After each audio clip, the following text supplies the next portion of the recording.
Hello guys, welcome back to my YouTube channel. So today I'm back with another video. So guys, I've been busy. Even today I was busy trying to sort out some things. I was doing some painting at home, but nonetheless I'm back with another video. So please do like the content and share it with your friends, and if you haven't smashed the subscribe button, smash it now. Let me just wait for you. I'm gonna give you 2 seconds. Thank you so much. Just know that you appreciate it. So today I just want us to talk about one of the other features that can be a good thing and a bad thing. So we're gonna be talking about a swimming pool. So the question is it a good thing to buy a house that has a swimming pool? So a swimming pool is also one of those features that the seller can add into a property in order to boost its costing price, right? So if you want to charge more, you can, maybe if your house doesn't have a swimming pool, then dig it and construct a swimming pool and then you put it there, and then you can increase your price.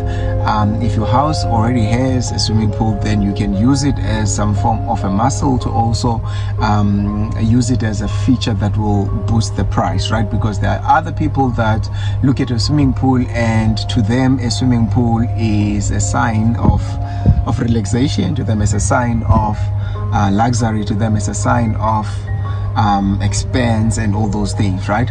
So it's a good thing to have a swimming pool, right? But it's also a bad thing to have a swimming pool, because yes, even though in hot days and sunny days you can swim with your family, but if you are on a tight budget, then a swimming pool will be a double-edged sword for you. Why? Because it comes at a cost.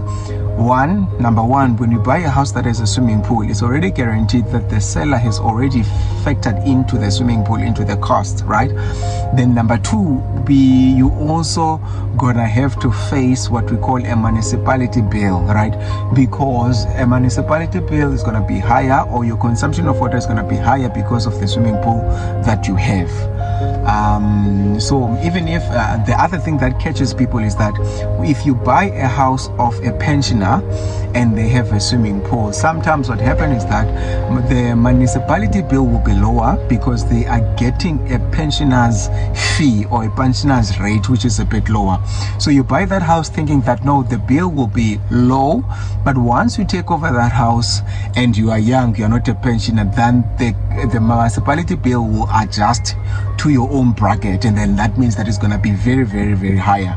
So you need to be careful and don't just be enticed because you're buying from a pension citizen, you know, and you think that no, you're still going to continue with that amount. You can continue with that amount for a short period of time, but the municipality will surely catch up with you, and then they're gonna push you to the bracket that you need to be in, and of which if let's say the pensioner was paying 1.5, and then you look, no, that's nothing, but then after that pensioner is gone, you're gonna have to pay, you end up paying 2.5. So if you want to buy a house, just make sure that you factor into the swimming pool costs.